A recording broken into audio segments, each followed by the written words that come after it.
En 2005, avec Nicolas Verplanken, j'ai eu le bonheur de réaliser un livre sur les vitraux de l'église Saint-Hébert de Bléhary, mon village d'adoption.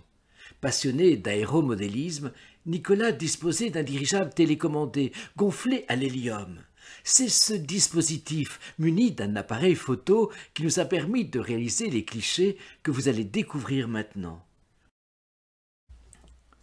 3 vertus, la vigilance, la force et l'humilité. Lacoste ne prend donc pas le parti d'illustrer les vertus cardinales, la force, la prudence, la justice et la tempérance. Il retient celles qui lui semblent primordiales, la vigilance, la force et l'humilité. La vigilance. Le personnage est de face, ses vêtements sont amples à l'ancienne, son visage est jeune. Il tient une lampe à huile, symbole précisément de la vigilance dans les paraboles. Dans l'autre main, un rouleau de papier. De quel rouleau s'agit-il? La clé de cette petite énigme se trouve à l'avant-plan, avec les 2 formes géométriques simples, un triangle et un rectangle surmonté d'un triangle. La maquette ou la stylisation de l'église de Bléhary. Le rouleau de papier constitue donc les plans de l'église.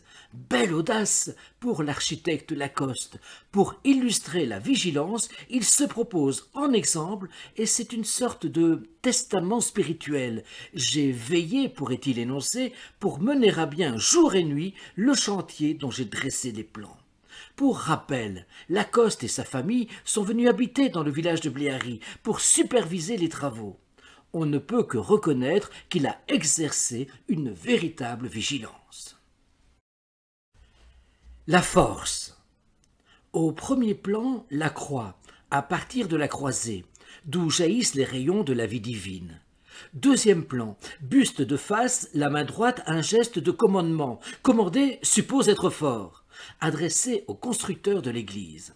La main gauche tient le sommet de la croix, peut-être parce que c'est de la croix du Christ que le chrétien reçoit sa force. Peut-être aussi est-il du ressort du chrétien de tenir la croix dressée sur le monde pour le sauver du mal, de la souffrance et de la mort. L'humilité. Lacoste aurait pu, eu égard à ce que nous avons énoncé auparavant, être accusé d'orgueil. Il a toutefois le soin de mettre l'humilité en première position, premier vitrail à droite lorsqu'on entre dans l'église.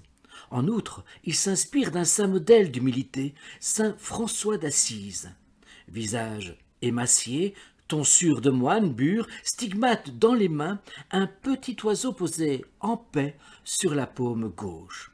Évocation du sermon aux oiseaux par le Poverello.